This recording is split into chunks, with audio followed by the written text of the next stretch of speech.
انداز بیاں گرچہ میرا شوق نہیں ہے، انداز بیاں گرچہ میرا شوق نہیں ہے، شاید کہ تیرے دل میں اتر جائے میری بات۔ السلام علیکم ورحمۃ اللہ وبرکاتہ۔ Myself Naila, as I am studying in class 10th in Pulban Oriental English Medium School. نحمدہ ونصلی علی رسولہ الکریم، اما بعد۔ محترم صدر جلسہ اور معزز سامعین اور سامعات، آج میری تقریر کا عنوان ہے فتح مکہ کے وقت نبی صلی اللہ علیہ وسلم کا کردار۔ انداز بیاں گرچہ میرا شوق نہیں ہے، انداز بیاں گرچہ میرا شوق نہیں ہے، شاید کہ تیرے دل میں اتر جائے میری بات۔ اللہ تعالیٰ قرآن مجید میں ارشاد فرماتا ہے، اِنَّا نَحْنُ نَزَّلْنَا الذِّکْرَ وَإِنَّ لَهُ لَحَافِظُونَ، یقیناً ہم ہی نے قرآن کو اتارا ہے اور ہم ہی اسی کی حفاظت کرنے والے ہیں۔ اللہ تعالیٰ نے جس طرح قرآن مجید کو محفوظ کر دیا ہے، اسی طرح اس کی تشریح و توضیح کو بھی قیامت تک کے لیے محفوظ کر دیا ہے۔ قرآن کی کامل تشریح و توضیح حضرت محمد رسول اللہ صلی اللہ علیہ وسلم کی سیرت پاک ہے۔ ام المؤمنین حضرت عائشہ رضی اللہ عنہا سے کسی نے پوچھا کہ آپ صلی اللہ علیہ وسلم کی سیرت کیسی تھی، آپ صلی اللہ علیہ وسلم کا اخلاق کیسا تھا، تو انہوں نے دو ٹوٹ جواب دیا، کیا تم قرآن نہیں پڑھتے؟ کان خلق القرآن، یعنی قرآن ہی نبی صلی اللہ علیہ وسلم کی سیرت ہے، جاؤ پورا قرآن پڑھ لو، نبی صلی اللہ علیہ وسلم کی سیرت تمہارے سامنے آ جائے گی۔ یوں تو نبی صلی اللہ علیہ وسلم کی سیرت کے 1000 پہلو ہے، تو میں آپ کے سامنے فتح مکہ کا مختصر واقعہ پیش کرنا چاہتی ہوں۔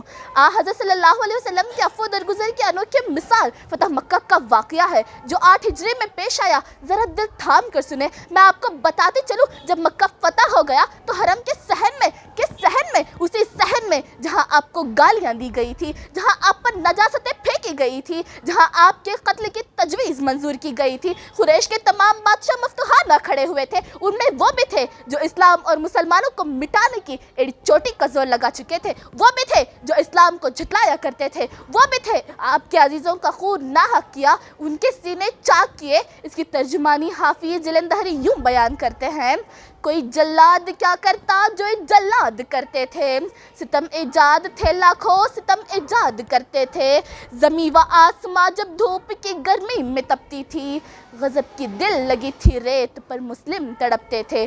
آج یہ مجرم سرنگوں کے سامنے ہے اور پیچھے 10,000 تلواریں نبی صلی اللہ علیہ وسلم کے ایک اشارے کے منتظر ہے۔ دفعتاً آپ صلی اللہ علیہ وسلم سوال کرتے ہیں، اے قریش بتاؤ آج میں تمہارے ساتھ کیا سلوک کروں گا؟ جواب ملتا ہے، محمد تو ہمارے شریف بھائی ہیں اور ہمارے شریف بھتیجے ہیں، ہمیں تو صرف تم سے رحم کی امید ہے۔ ارشاد ہوتا ہے، آج میں وہی کہوں گا جو حضرت یوسف علیہ السلام نے اپنے ظالم بھائیوں سے کہا تھا، لا تثریب علیکم اليوم، آج کے دن تم پر کوئی الزام نہیں، اذهبوا فانتم الطلقاء، جاؤ آج سے تم آزاد ہو۔ اور تو اور ابو سفیان کی بیوی ہندہ جو غزوہ بدر میں اپنے سہیلیوں کے ساتھ گا گا کر قریش کے سپاہیوں کا دل بڑھایا تھا، جس نے آپ صلی اللہ علیہ وسلم کے سب سے محبوب چچا اور اسلام کے جانباز سپاہی حضرت حمزہ رضی اللہ عنہ کی لاش کے ساتھ بے ادبی کی تھی، ان کے سینے کو چاک کیا تھا، ان کے ناک کان کاٹ کر ہار بنایا تھا اور ان کے کلیجے کو چبانے کی کوشش کی تھی۔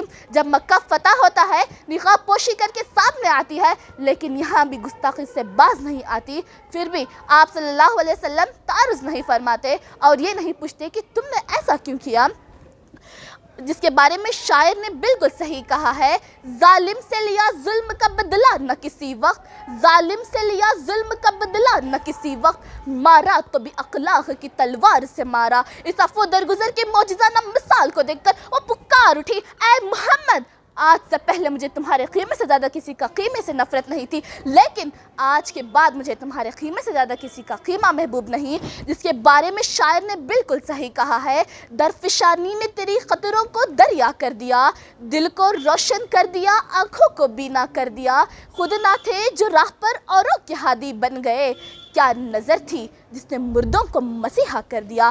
آخر میں اللہ تعالیٰ سے دعا کرتی ہوں، اللہ تعالیٰ ہم تمام کو ہمارے نبی صلی اللہ علیہ وسلم کے دکھائے ہوئے راستے پر چلنے کی توفیق عطا فرمائے، آمین ثم آمین، وآخر الدعوانا الحمدللہ رب العالمین۔ السلام علیکم ورحمۃ اللہ وبرکاتہ۔ Myself Naila.